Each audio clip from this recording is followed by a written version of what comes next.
Hello everyone, how are you all. कैसे हो? बढ़िया। कैसी चल रही है पढ़ाई लिखाई? ठीक है। आज अपन कैपेसिटर का नेक्स्ट लेक्चर लेके आए हैं, that is capacitors 6, lecture number 6। और आज हम पढ़ेंगे डाइलेक्ट्रिक्स इन अ कैपेसिटर। ठीक है ना। फर्स्ट ऑफ ऑल आते हैं, व्हाट इज डाइलेक्ट्रिक्स। ठीक है ना। All non conducting materials. ठीक है ना। डाइलेक्ट्रिक्स कौन होते हैं? All non conducting materials. Strictly यही डेफिनेशन है। ठीक है ना। Basically it consist of all of your insulators. ठीक है ना। सारे के सारे इंसुलेटर्स, सेमीकंडक्टर्स इसी कैटेगरी में आते हैं। ठीक है ना। ऑल कंडक्टिंग मटेरियल्स, ठीक है ना, are known as dielectrics. Clear है?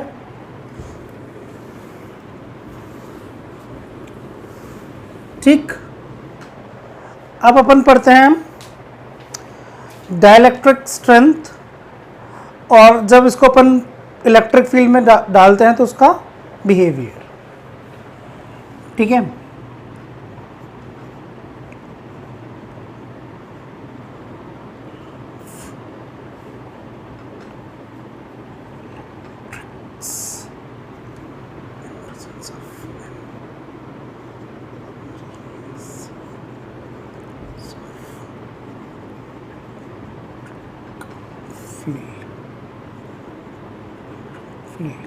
Behaviour of dielectric in the presence of electric field. ठीक है। जो मेन बात आपको नोट करनी है, अगर एक मटेरियल है, ठीक है ना, वो एक एक्सटर्नल इलेक्ट्रिक फील्ड ई में रखा हुआ है, ठीक है ना, this is a dielectric.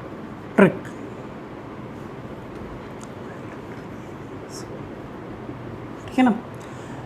If a dielectric material is placed in an external electric field, then net electric field inside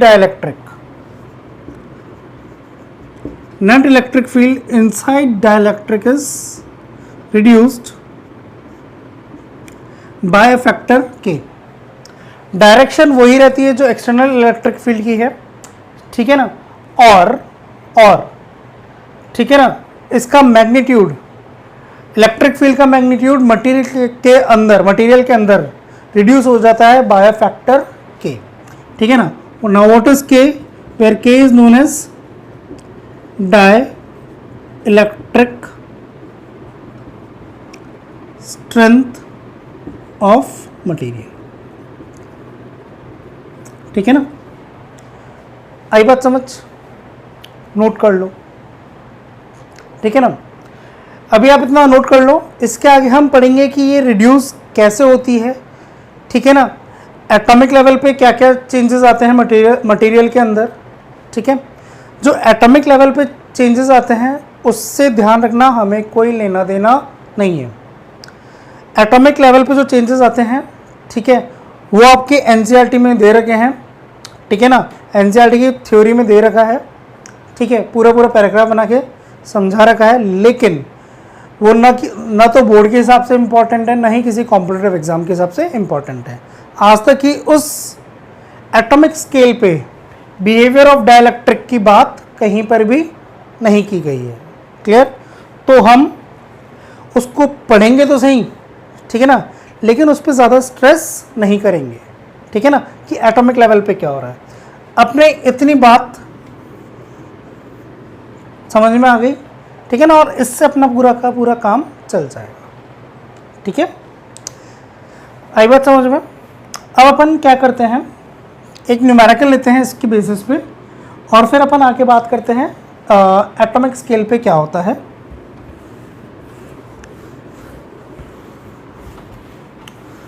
ठीक है। क्वेश्चन, एक न्यूमेरिकल ले लेते हैं। मान लो आपके पास एक डाइलेक्ट्रिक स्ट्रेंथ है, डाइलेक्ट्रिक मटेरियल, ठीक है ना। कौन सा डाइलेक्ट्रिक मटेरियल्स, बहुत सारे हैं। Let's say suppose glass, paper, ठीक है ना। मान लो अपन ने डाइलेक्ट्रिक मटेरियल लिया पेपर, ठीक है ना। डाइलेक्ट्रिक मटेरियल लिया अपन ने पेपर, और पेपर को जहां रखा वहां इलेक्ट्रिक फील्ड एक्सटर्नल थी, कितनी, कोई सा भी नंबर ले लो, 50 वोल्ट पर मीटर, ठीक है ना। और पेपर का डाइलेक्ट्रिक कांस्टेंट है, पेपर का डाइलेक्ट्रिक कांस्टेंट है, इसकी वैल्यू है 3.5, ठीक है ना। इसको एक काम करो, 50 मत लो, 70 ले लो, कैलकुलेशन के लिए आसान रहेगा और कुछ नहीं, ठीक है ना। और आपसे पूछा what is the net electric field inside paper, what is the net electric field inside paper, क्या है। क्वेश्चन नोट कर लो, सॉल्व कर लो, बहुत आसान सा है, ठीक। अब मैं सॉल्व करके बता देता हूं। Electric field net is E external by dielectric constant, E external is 70 by K, 3.5 turning 20 volt per metre, ठीक है, 20 वोल्ट पर मीटर, ठीक है ना। तो अगर बाहर 70 है तो इसके अंदर इलेक्ट्रिक फील्ड आएगी, किस डायरेक्शन में आएगी, सेम जो बाहर की डायरेक्शन में थी, और कितनी आई, 20 वोल्ट पर मीटर, ठीक है। मिटा दूं,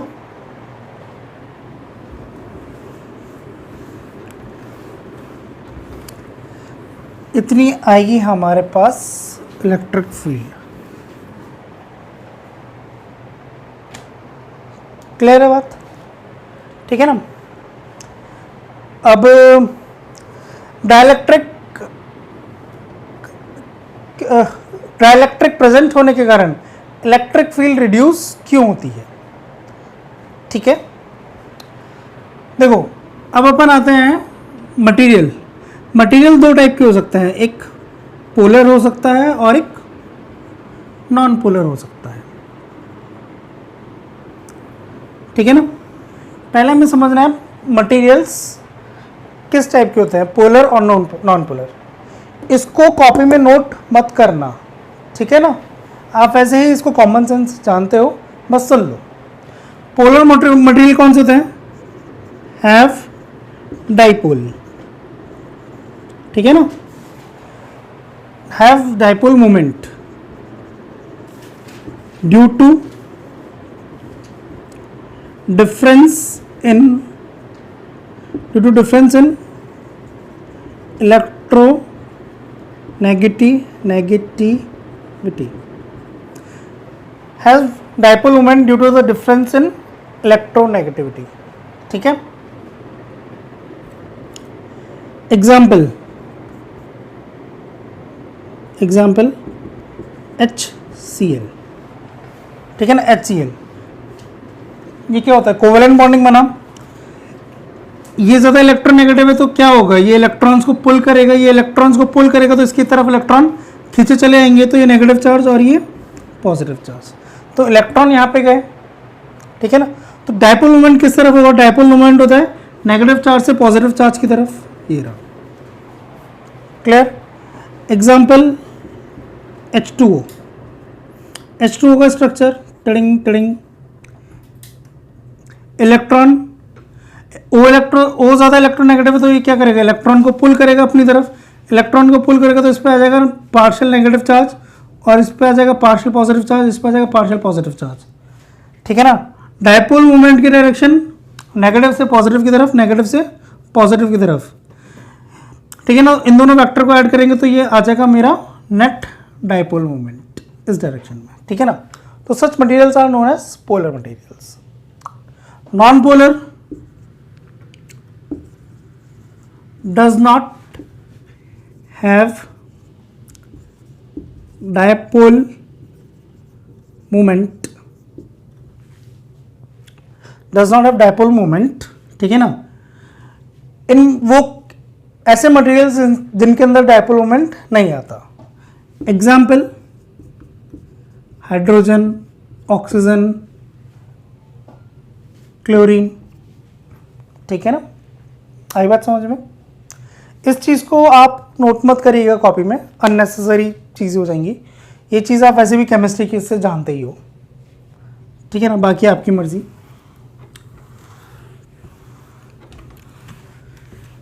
ठीक है,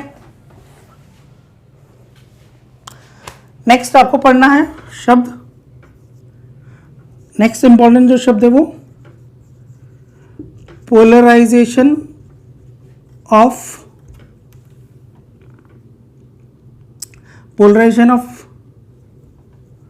non-polar materials,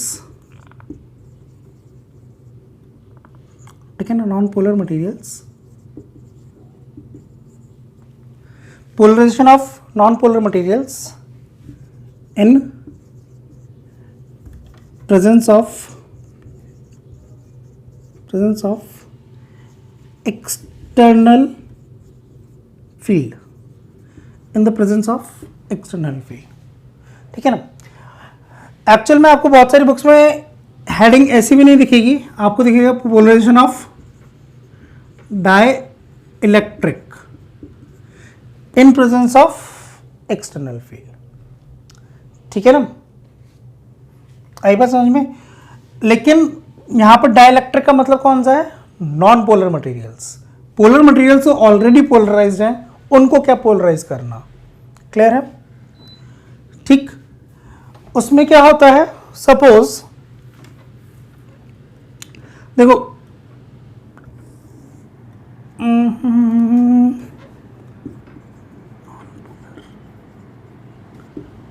ठीक है ना। अब देखो जो नॉन पोलर मटेरियल्स है, कोई भी मटेरियल हुआ, ठीक है ना, वो इलेक्ट्रिकली न्यूट्रल क्यों होता है? वो इलेक्ट्रिकली न्यूट्रल इसलिए होता है क्योंकि वहां पे नंबर ऑफ पॉजिटिव चार्ज और नंबर ऑफ नेगेटिव चार्ज बराबर है, पहली चीज, और उन दोनों का centre of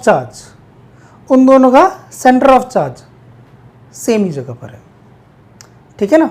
centre of positive charge and centre of negative charge एक ही जगह पर है, सॉरी, ठीक है ना, शब्द को करेक्ट करूंगा मैं, सेंटर ऑफ पॉजिटिव चार्ज और सेंटर ऑफ नेगेटिव चार्ज एक ही जगह पर है, ठीक है ना।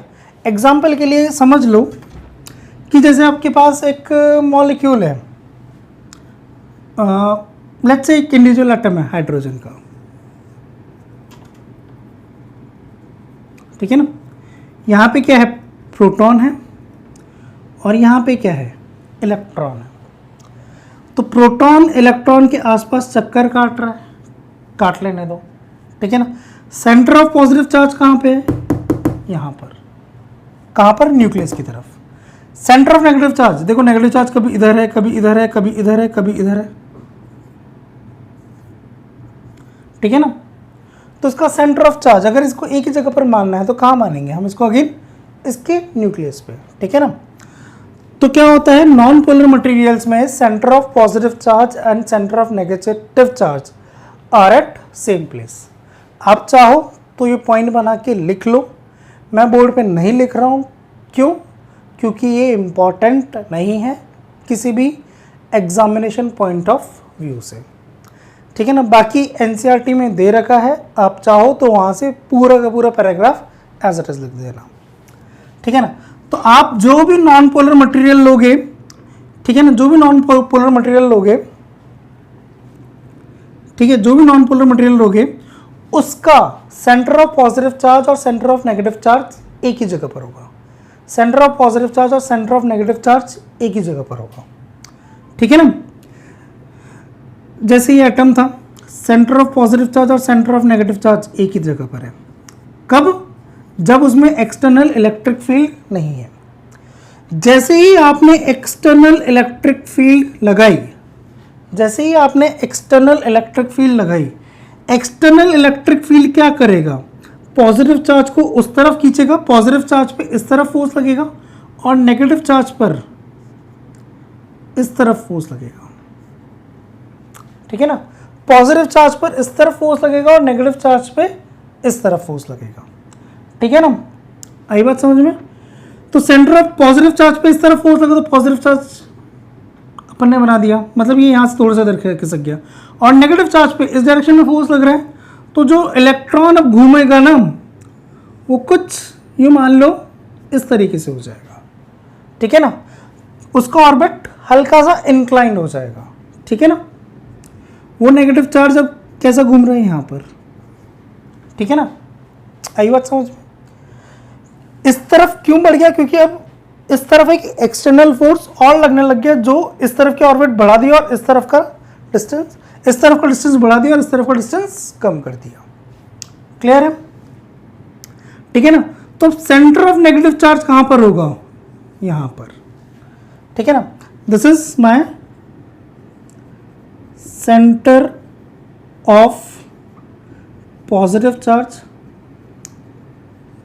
and this is my center of negative charge। आई बात समझ में। थोड़ा सा ही सेंटर ऑफ नेगेटिव चार्ज इस तरफ आ गया, तो डायपोल मोमेंट क्या होता है, नेगेटिव से पॉजिटिव की तरफ, तो डायपोल मोमेंट अपना ऐसा आ गया, ठीक है ना। डायपोल मोमेंट अपना ऐसा आ गया। क्लियर है। और इस चीज को अपन क्या कहते हैं, देखो पोलराइजेशन, डायपोल मोमेंट आ गया ना, पोलर। अब नॉन पोलर मटेरियल क्या बन गया, पोलर बन गया। आई बात समझ में, ठीक है। और ध्यान रखना ये फुल टू बकवास है, बस सुन लो, लिखना कुछ मत, ठीक है ना। फुल टू बकवास है। क्यों समझा रहा हूँ, एनसीईआरटी में दिया हुआ है इसलिए समझा रहा हूँ। किसी कॉम्पिटेटिव एग्जाम में ना सीबीएसई बोर्ड में कहीं भी नहीं आएगा, ठीक है ना। आप चाहो तो इस पूरे टॉपिक को अवॉइड कर देना, कोई दिक्कत नहीं है, कोई दिक्कत नहीं आएगी आपको पूरे फिजिक्स में, ठीक है, ठीक है। अब पोलराइजेशन समझ में आ गया अपने को। पोलराइजेशन क्यों हुआ, क्योंकि सेंटर ऑफ पॉजिटिव चार्ज और नेगेटिव चार्ज, सॉरी पोलराइजेशन कैसे हुआ, सेंटर ऑफ पॉजिटिव चार्ज और centre of negative charge non polar materials में एक ही जगह थे। जैसे इलेक्ट्रिक फील्ड आई तो पॉजिटिव चार्ज पे इस तरफ और नेगेटिव चार्ज पे इस तरफ अपोजिट डायरेक्शंस में फोर्स लगना चालू हुआ। उस फोर्स के लगने के कारण क्या हुआ, सेंटर ऑफ पॉजिटिव चार्ज और सेंटर ऑफ नेगेटिव चार्ज अलग अलग जगह पर अपने को आने लगे, और उसके कारण क्या हुआ, डायपोल मोमेंट क्रिएट हो गया। और इस पूरे प्रोसेस को हम क्या कहते हैं, पोलराइजेशन, ठीक है ना। पोलराइजेशन सिर्फ नॉन पोलर मटेरियल्स में होता है। क्लियर। नेक्स्ट स्टेप अपने को समझना है, अच्छा पोलर मटेरियल में पोलराइजेशन क्यों नहीं होगा, भाई पोलर मटेरियल तो ऑलरेडी पोलराइज्ड है, उसमें क्या पोलराइजेशन करना, ठीक है ना। नेक्स्ट स्टेप है alignment of dipoles, alignment of dipoles, ठीक है ना। डायपोल्स, डायपोल्स देखो नॉन पोलर मटेरियल्स में भी इलेक्ट्रिक फील्ड आने के बाद डायपोल क्रिएट हो गया पोलराइजेशन से, और जो पोलर मटेरियल है उसमें तो डायपोल्स पहले से ही है। Alignment of dipoles in the direction, in the direction of electric field, alignment of dipoles in the direction of electric field. Suppose ये डाइलेक्ट्रिक है, ठीक है ना, उसमें क्या होंगे, डायपोल्स रैंडमली ओरिएंटेड होंगे, ठीक है ना। मैं ये जो डाइलेक्ट्रिक बात कर रहा हूं,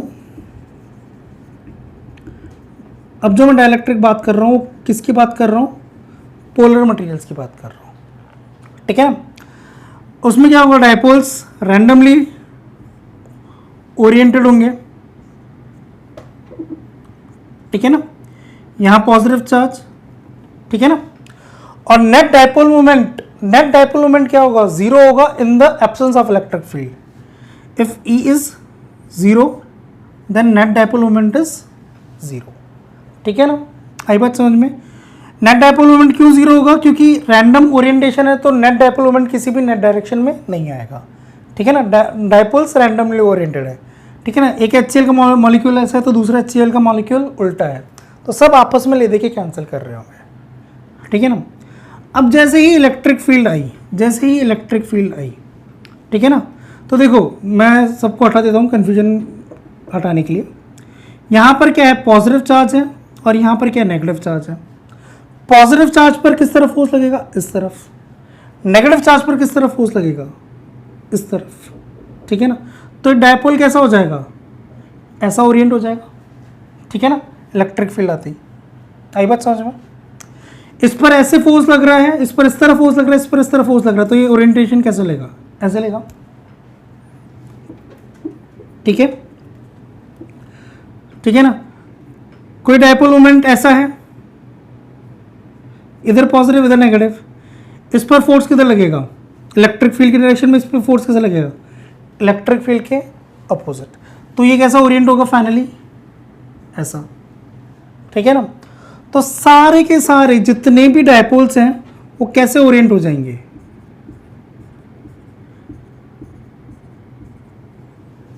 वो सारे के सारे ऐसे ओरिएंट होने लग जाएंगे, ठीक है ना। इसमें पॉजिटिव नेगेटिव और बनाऊं तो मैम, इधर पॉजिटिव इधर नेगेटिव, इधर पॉजिटिव इधर नेगेटिव, इधर पॉजिटिव इधर नेगेटिव, इधर पॉजिटिव इधर नेगेटिव, इधर पॉजिटिव इधर नेगेटिव, इधर पॉजिटिव इधर नेगेटिव, इधर positive negative, positive negative, positive negative. Clear है, आई बात समझ में, ठीक है ना। उस डायग्राम को देखो, क्या था, positive negative, positive negative, positive negative, ऐसे बहुत सारे और होंगे, positive negative, positive negative, positive negative. तो आप इधर देखो, इधर क्या आ गया, पॉजिटिव चार्ज आ गया और इधर नेगेटिव चार्ज आ गया। आई बात समझ में। इस अलाइनमेंट के कारण क्या हुआ, इस अलाइनमेंट के कारण अपना बना ऐसा, इधर पॉजिटिव चार्ज आ गया नेट, और इधर क्या हो गया, नेट नेगेटिव चार्ज आ गया। ये क्या करेगा, एक इलेक्ट्रिक फील्ड, इसको अपन बोलते हैं इंड्यूस चार्जेस,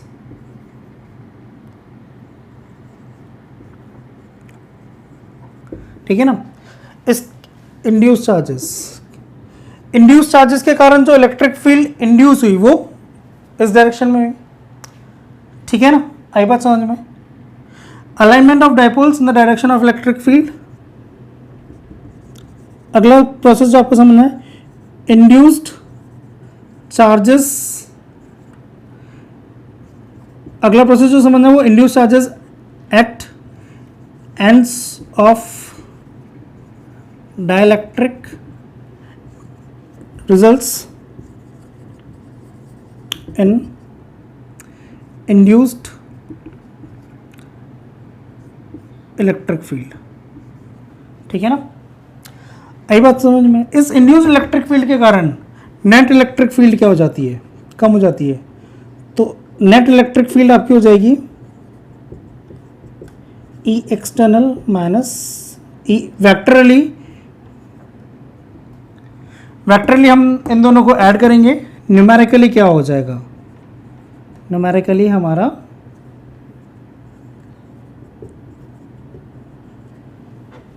अपोजिट डायरेक्शन में, तो ये न्यूमेरिकली हमारा कम होगा, ठीक है ना। That will be my net electric field. Net electric field will be external field minus induced field, इसलिए नेट इलेक्ट्रिक फील्ड हमारी कम होती है। आई बात समझ में। इसमें से कुछ भी नोट नहीं करना है, ध्यान रखना, ठीक है। मैं आपको स्टेप्स बता देता हूं।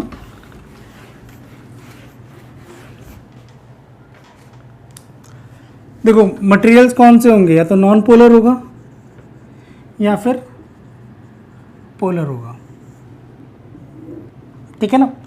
नॉन पोलर में क्या होगा, पहला स्टेप होगा पोलराइजेशन, ठीक है ना। फिर क्या होगा, डायपोल्स, नॉन पोलर को आप इलेक्ट्रिक एक्सटर्नल इलेक्ट्रिक फील्ड में रखोगे तो क्या होगा, सबसे पहले होगा पोलराइजेशन, फिर डायपोल्स क्रिएट होंगे, dipoles created in the direction of electric field, ठीक है। Dipoles are created in the direction of electric field. Dipoles electric field के डायरेक्शन में क्रिएट होंगे, उसके कारण क्या इफेक्ट आएगा हमारा, क्यू इंड्यूस एट सरफेसेस, हमें ऐसा लगेगा कि सरफेस पे चार्जेस इंड्यूस हो गए हैं, ठीक है ना। फिर E induced in the material, electric field is induced in the material because of Q induced, because of induced charges, hence E net is equals to, E net is electric field, net electric field in material is reduced। ये सारे step होंगे, ठीक है ना। आई बात समझ में। इसमें क्या क्या होगा, पोलर मटेरियल्स में क्या पोलराइजेशन होगा, ठीक है ना, पोलराइजेशन नहीं होगा, ठीक है ना। इसमें क्या होता है, डायपोल्स इलेक्ट्रिक फील्ड की डायरेक्शन में क्रिएट होता है, और इसमें क्या होता है, dipoles are aligned, dipoles are aligned in the direction of electric field, dipoles are aligned in the direction of electric field, dipoles electric field की डायरेक्शन में अलाइन होते हैं, ठीक है। उसके कारण क्या होता है,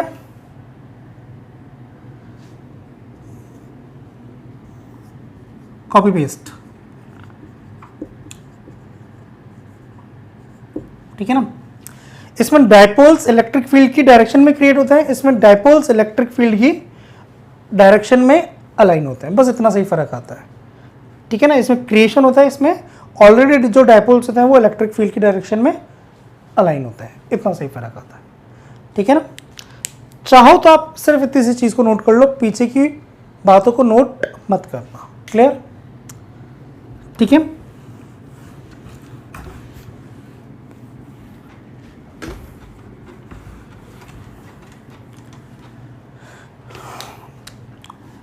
एक बार और देख लेते हैं डायग्रामेट्रिकली समरी। पोलर मटेरियल्स में क्या होगा, बहुत सारे डायपोल्स होंगे रैंडमली ओरिएंटेड, ठीक है ना। मैंने सिर्फ 4 बनाए हैं जस्ट फॉर स्कीमेटिक, ठीक है ना।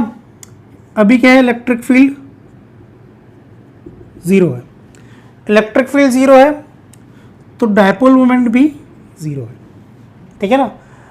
पोलर मटेरियल में नेट डायपोल मोमेंट किसी भी डायरेक्शन में नहीं होगा, क्यों, क्योंकि कोई भी प्रेफर्ड डायरेक्शन नहीं है। जैसे ही आपने यहाँ पर एक्सटर्नल फील्ड लगाया, जैसे ही यहाँ पर अब आपने एक्सटर्नल फील्ड लगाया तो फील्ड क्या है, 0 नहीं है, ठीक है ना। तो डायपोल मोमेंट देखो, ये पॉजिटिव चार्ज इस पर इस तरफ फोर्स लगेगा, इस पर इस तरफ फोर्स लगेगा, ठीक है ना। तो ये कैसे लाइन होगा, टर्निंग, ठीक है ना। आई बात समझ में।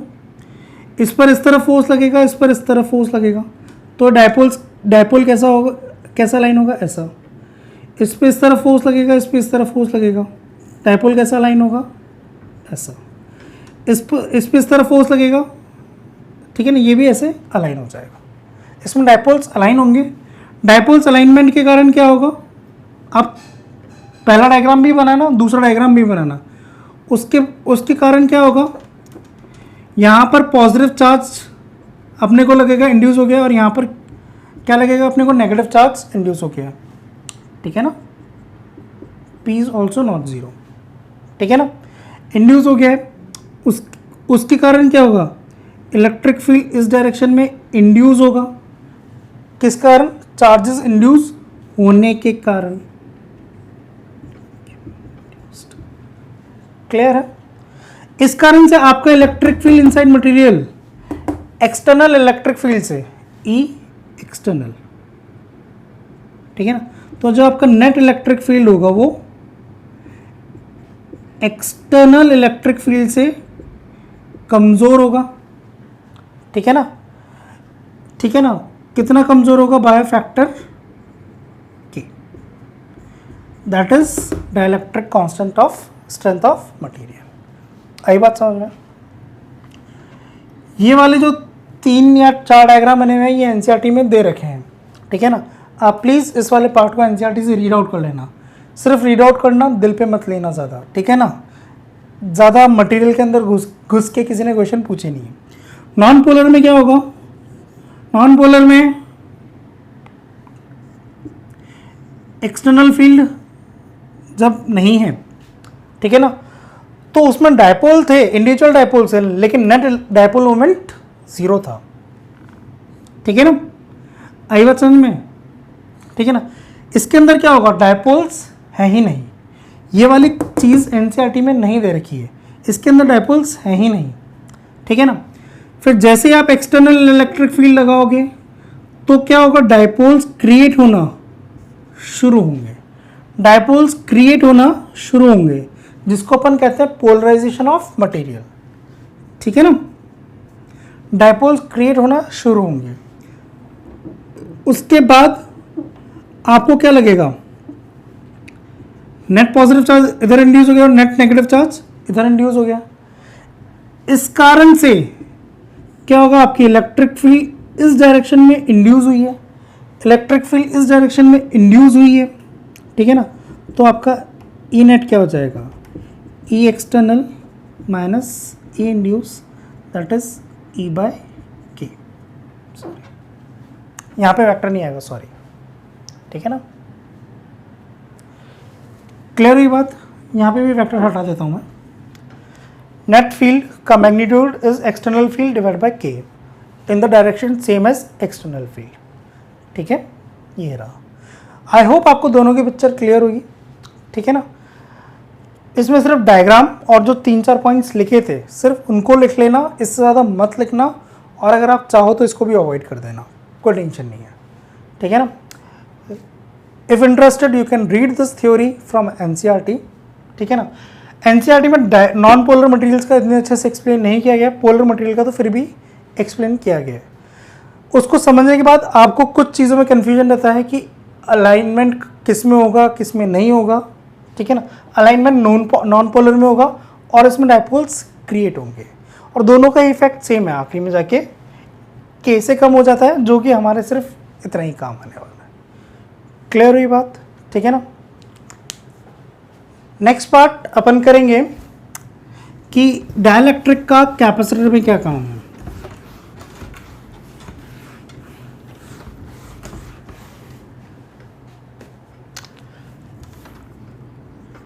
Dielectric inside capacitor, dielectric inside capacitor, ठीक है ना भाई। कैपेसिटर क्या होता है, दो कंडक्टर को पास पास रख दो, क्या बन गया, कैपेसिटर,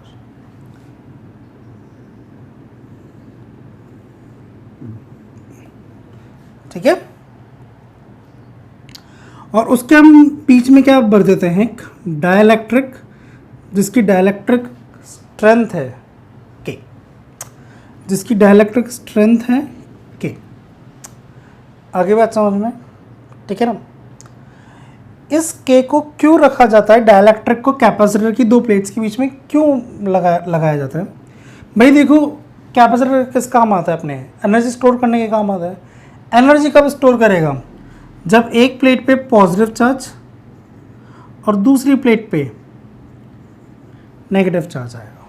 आई बात समझ में, एक प्लेट पे पॉजिटिव चार्ज और दूसरी प्लेट पे नेगेटिव चार्ज आएगा, ठीक है। एक प्लेट पे पॉजिटिव आ गया, दूसरी प्लेट पे नेगेटिव आ गया, ठीक है ना। तो इसमें एनर्जी स्टोर्ड है, एनर्जी है की वैल्यू है Q²/2c।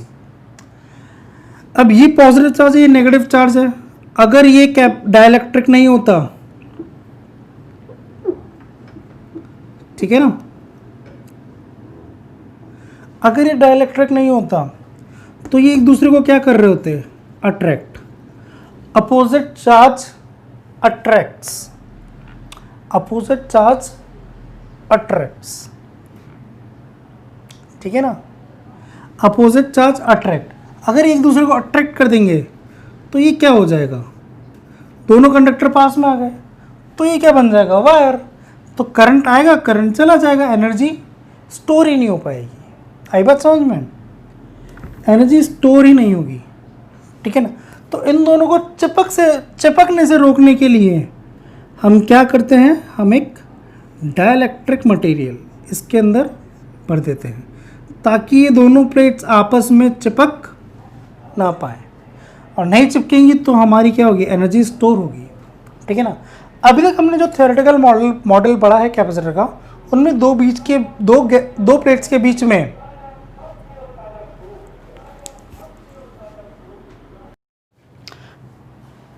ठीक है। अब हमने सीखा था कि डाइलेक्ट्रिक कांस्टेंट क्यों डाला गया, डाइलेक्ट्रिक क्यों डाला गया, इन दोनों को प्लेट में आपस में चिपकने से, इन दोनों प्लेट को आपस में चिपकने से रोकने के लिए हमने डाइलेक्ट्रिक मटेरियल डाला था। ठीक है ना। अच्छा, अब एक क्वेश्चन करूं, ठीक है ना। है तो एक्चुअल में ये जो मैं क्वेश्चन लिखा रहा हूँ वो तो है तो एक्चुअली थ्योरी का ही पार्ट, पर मैं चाहता हूँ आप इसको डिराइव करो। ठीक है ना, डिराइव करो, इसलिए मैं क्वेश्चन की फॉर्म में लगा रहा हूँ। If a dielectric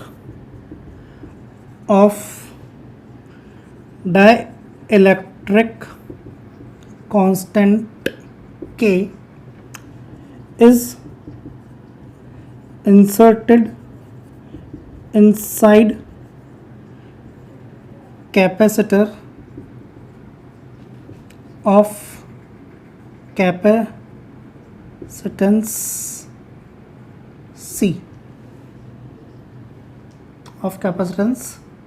C, what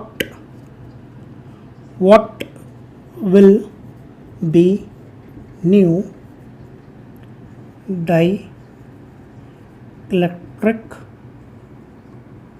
constant? What will be new capacitance? Sorry. ठीक है ना। एक कैपेसिटर जिसका कैपेसिटेंस था C, उसके अंदर हमने एक डाइलेक्ट्रिक डाल दिया जिसका डाइलेक्ट्रिक कांस्टेंट K है, तो नया कैपेसिटेंस कितने का होगा। ठीक है ना। सॉल्व करो, फिर देखते हैं अपन।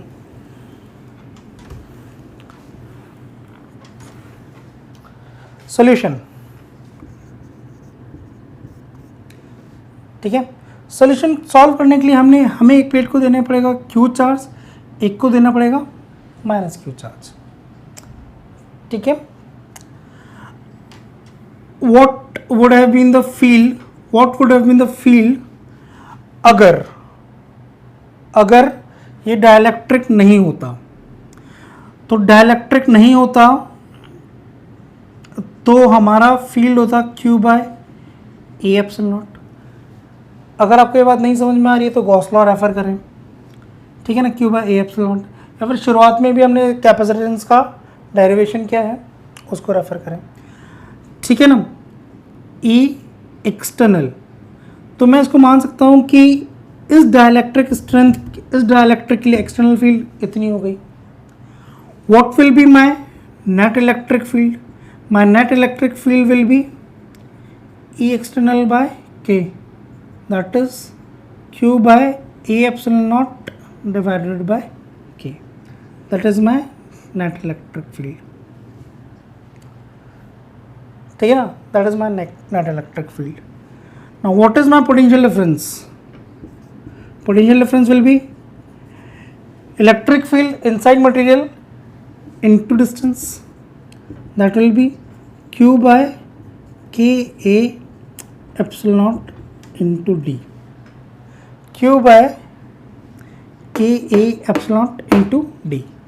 ठीक है ना। चलो, now what is capacitance? Capacitance is Q/V. Okay. Q की जगह V, QD by Ka/0। Q से Q कट गया, U पर चला जाएगा K/A/D। ठीक है ना। अब ये ε/A/D क्या होता है? मेरा कैपेसिटेंस का फॉर्मूला है, तो C डैश, इसको मैं C डैश बोल देता हूँ। C में पहले यूज़ कर चुका हूँ, तो C dash will be equals to K times, ये टर्म क्या हो जाएगी मेरी C टाइम्स, तो new capacitance will be K times old capacitance. ठीक है, ये मेरा स्टैंडर्ड रिजल्ट है, याद रखना है। ठीक है ना, स्टैंडर्ड रिजल्ट है, इनफैक्ट आप इसको मान लो डेरिवेशन ही है।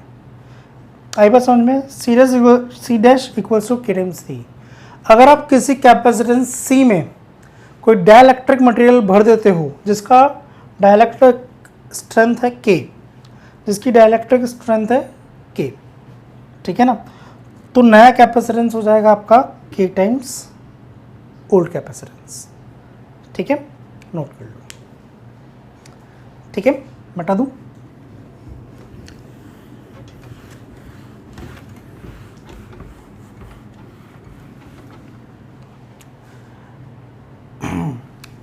नेक्स्ट क्वेश्चन है, ऑल्दो ये भी एक स्टैंडर्ड डेरिवेशन ही है, ठीक है ना, ऑल्दो ये भी एक स्टैंडर्ड डेरिवेशन ही है, बट मैं इसको क्वेश्चन की तरह करा रहा हूँ। ठीक है ना, what will be charges induced on the surfaces of dielectric material of dielectric strength K। ठीक है ना, if charges on the plates of capacitor, if charges on the plates of capacitor is Q। ठीक है ना, सवाल समझ में आ गया कि charges on the plates of capacitor कितना है, Q है, तो इंड्यूस चार्जेस कितने होंगे? आई बात समझ में? इंड्यूस चार्जेस कितने होंगे? पॉज करो और सॉल्व करो। ठीक है, बता दूं?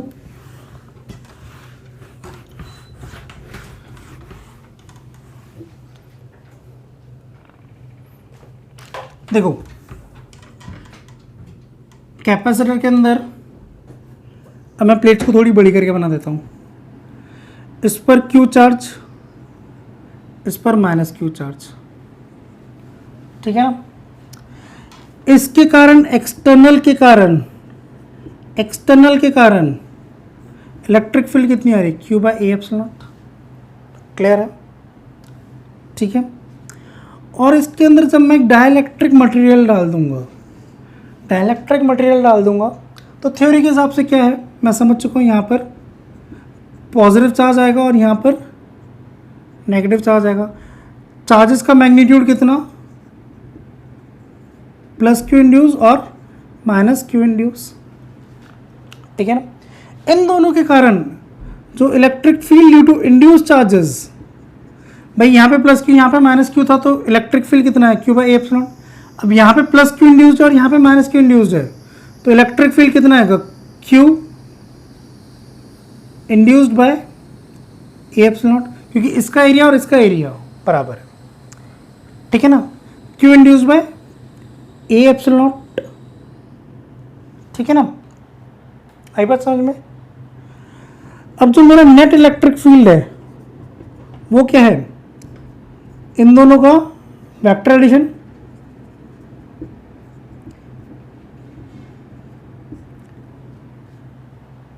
ठीक है ना, इन दोनों का वेक्टर एडिशन।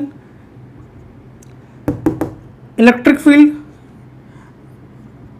और मैग्नीट्यूड वाइज क्या हो जाएगा ये, विच इम्प्लाइज ई नेट का magnitude is E external minus E induce.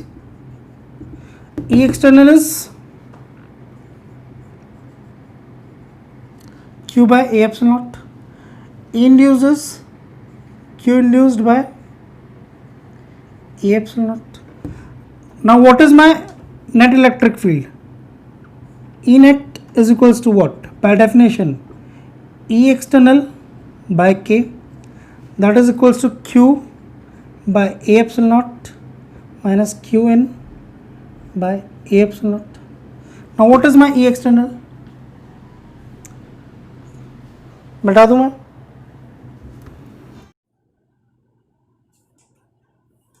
ठीक है। अब अपन को क्या करना है, ई एक्सटर्नल की वैल्यूज में पुट करनी है, तो आ जाएगा Q by A epsilon naught, E external की वैल्यू पुट कर दी, divide by K is equals to Q by A epsilon naught minus Q N by A epsilon naught. तो divide by A epsilon naught से A epsilon not cut गया, ठीक है ना। Rearranging, हटाना इस इक्वेशन को, rearranging Q in is equals to Q minus Q by K, तो Q common in 1 minus 1 by Q है ना। तो क्यू इन का ये हो जाएगा हमारा फॉर्मूला, ठीक है। याद रखना है अपने को, स्टैंडर्ड है, याद रखना है। बता देते हैं। चलिए अब हम आते हैं हमारे पहले क्वेश्चन पे। पहले क्वेश्चन में अपने को दे रखा है कि कैपेसिटेंस है जिसमें टी डिस्टेंस तक के डाइलेक्ट्रिक का डाइलेक्ट्रिक रखा हुआ है और दोनों प्लेट्स के बीच की डिस्टेंस डी है, तो इसका कैपेसिटेंस क्या होगा। पॉज करके सॉल्व करिए, फिर मैं आपको सॉल्यूशन बताता हूं, ठीक है ना। इसका सॉल्यूशन है, ठीक है, कैपेसिटेंस क्या होगा Q बाई वी के बराबर। तो हम क्या करेंगे, इस पे Q चार्ज देंगे, इस पे प्लस Q देंगे, इस पे माइनस Q देंगे, ठीक है ना। इस पर माइनस Q देंगे, इसके कारण इस जगह इलेक्ट्रिक फील्ड आएगी Q by A epsilon not, ठीक है ना। ये एक्सटर्नल, ये फील्ड हो जाएगी मेरी एक्सटर्नल। ये किस कारण है, ये प्लस Q और ये माइनस Q के कारण है। Clear. Q by V, Q by V, Q by V, ठीक है। अब मुझे क्या निकालना है, Q तो आ गया मेरे पास, इसके कारण पोटेंशियल डिफरेंस निकालना है। इसके अंदर इलेक्ट्रिक फील्ड E एक्सटर्नल है, तो इसके अंदर इलेक्ट्रिक फील्ड को मैंने बोल दिया ई डाइलेक्ट्रिक। ई डाइलेक्ट्रिक क्या हो जाएगा, E एक्सटर्नल बाय के, ओके, ठीक है। तो मेरा पोटेंशियल डिफरेंस क्या होता है, इलेक्ट्रिक फील्ड इनटू डिस्टेंस, तो वो हो जाएगा मेरा यहाँ की इलेक्ट्रिक फील्ड इनटू यहाँ का डिस्टेंस, ठीक है ना। फिर यहाँ की इलेक्ट्रिक फील्ड इनटू यहाँ का डिस्टेंस, यहाँ का डिस्टेंस कितना हो जाएगा, ये d है, ये t है, तो ये हो जाएगा d माइनस टी। क्लियर है। तो यहाँ का electric field E external into d minus T, capacitance is Q by ed into T, ed is,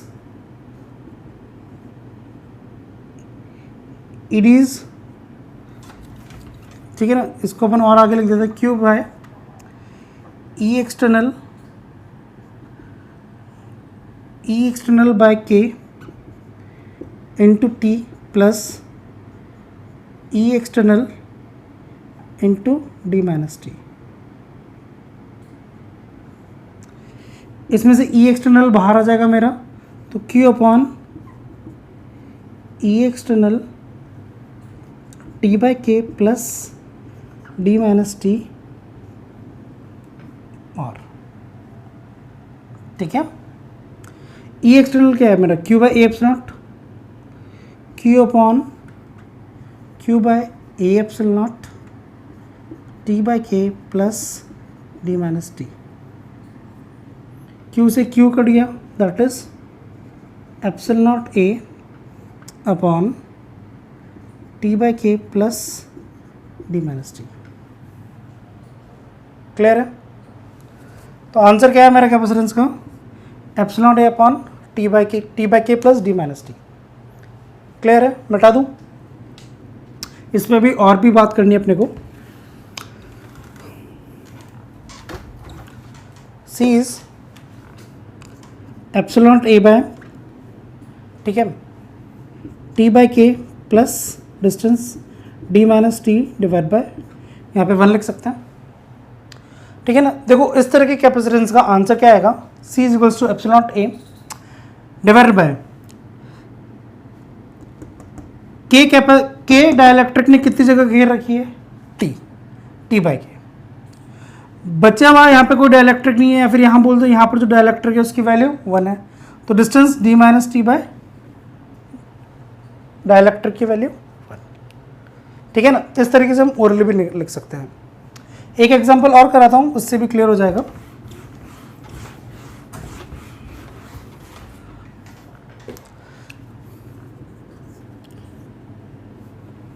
ठीक है, हमारे पास एक कैपेसिटेंस है जिसका एरिया A है,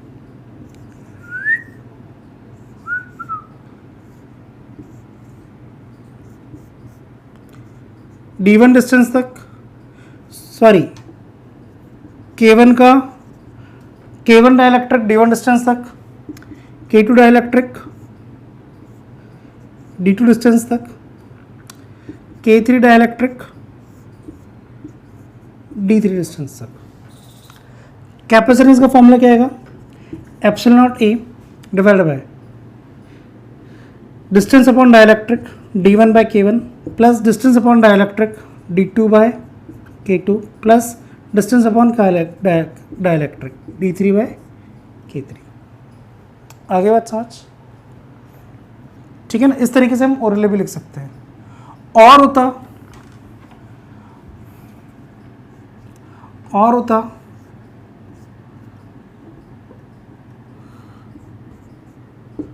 K4 up to distance D4, तो क्या जाता है D4 by K4 and so on. ठीक है ना। इस तरीके से कैपेसिटेंस लिखने को भी आप आराम से लिख सकते हो एग्जाम में भी। It is as good as standard. ठीक है, हटा दो। अच्छा, इसका आप कहो कि सर डेरिवेशन करके बताओ, लो C इज इक्वल्स टू, इस पे आपने दिया प्लस Q, इस पे आपने दिया minus Q, Q by V। ठीक है ना। इसके अंदर इलेक्ट्रिक फील्ड E1, इसके अंदर E2, इसके अंदर E3, इसके अंदर E4, तो Q by E1 plus E1 into D1 plus E2 into D2 plus E3 into D3 plus E4 into D4। ठीक है ना। हर जगह की इलेक्ट्रिक फील्ड क्या होगी, E1 will be equals to E external by K1, E2 will be equals to E external by K2 and so on. तो यहाँ पे हर जगह क्या आ जाएगा, E एक्सटर्नल को मैं बाहर ले सकता हूँ, E external by K1, E external by K2, E external by K3, Q upon E external D1 by K1। यहाँ पे क्या आ रहा है, E एक्सटर्नल बाय K1, देखो E external by K1 plus D2 by K2 plus D3 by K3 plus D4 by K4। Now what is E external, E external क्या होगा हमारा, इस प्लस Q और इस माइनस Q के कारण, तो E एक्सटर्नल होगा हमारा Q by A epsilon not. ठीक है, तो E एक्सटर्नल होगा हमारा Q by A epsilon not. Q से Q कट गया और देखो हमारा आंसर बन गया। ठीक है ना, एप्सिलॉन नॉट A बाय, आप लोग नोट करते वक्त यहाँ पे E एक्सटर्नल और नेक्स्ट वाली लाइन में E एक्सटर्नल की वैल्यू डाल देना, आपका आंसर बन जाएगा। ठीक है ना, वो फिर एप्सिलॉन नॉट A ऊपर चला जाएगा। क्लियर है।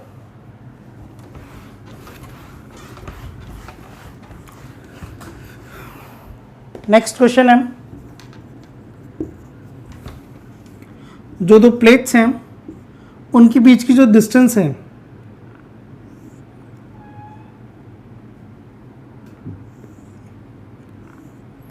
उनके बीच की डिस्टेंस है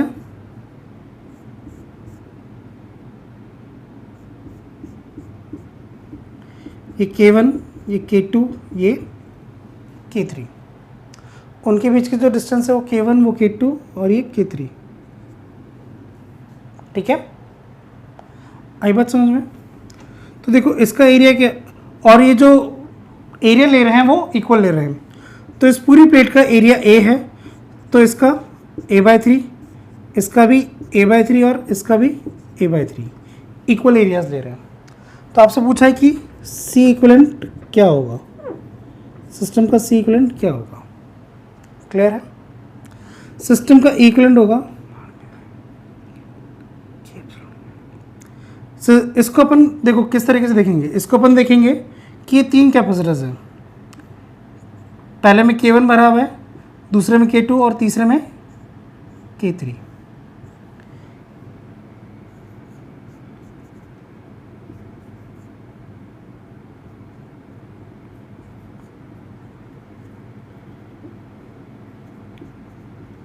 K3 ठीक है ना।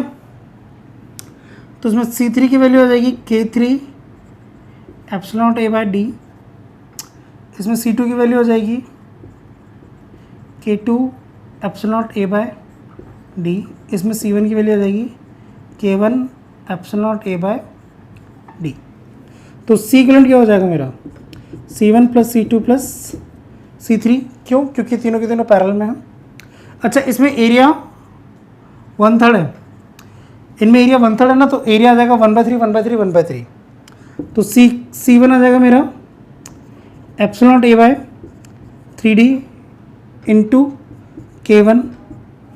K1 plus epsilon not A/3D into K2 plus epsilon not A/3D into K3, epsilon not A/3D common K1 plus K2 plus K3। That's it, ये हमारा आंसर है। क्लियर है? मिटा दूं?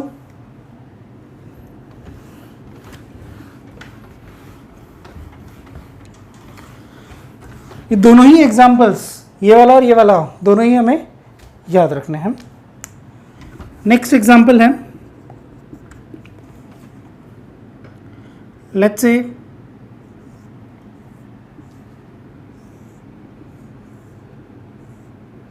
K1 K2 K3 distance D है, ये equal distance तक, sorry K2 कर दो, इक्वल डिस्टेंस तक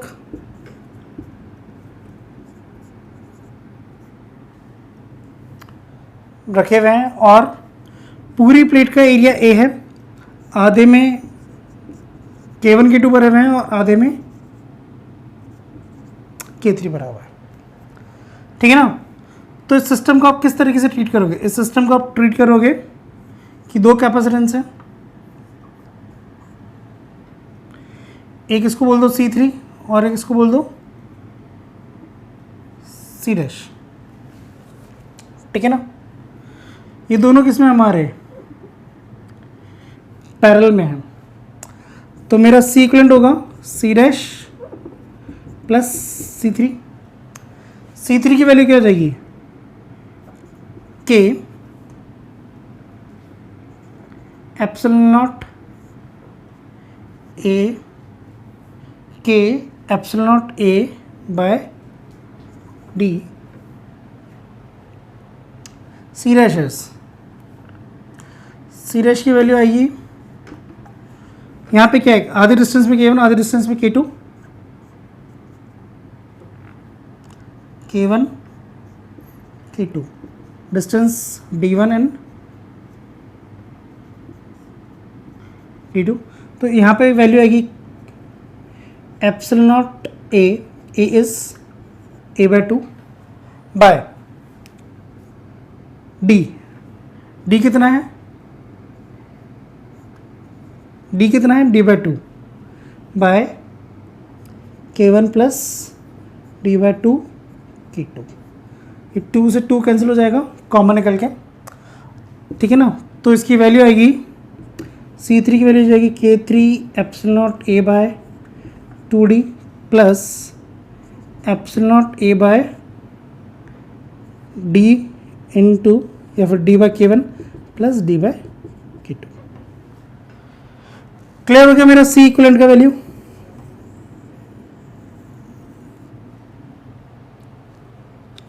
क्लियर हुई बात, मिटा दें। ठीक है ना। इस तरीके से 4-5 भी आ जाएंगे एंड सो ऑन, आपकी एक्सरसाइज बुक में है। प्लीज़ प्रैक्टिस करिएगा इन क्वेश्चंस को।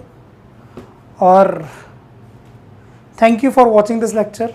I hope you must have enjoyed this lecture. Thank you.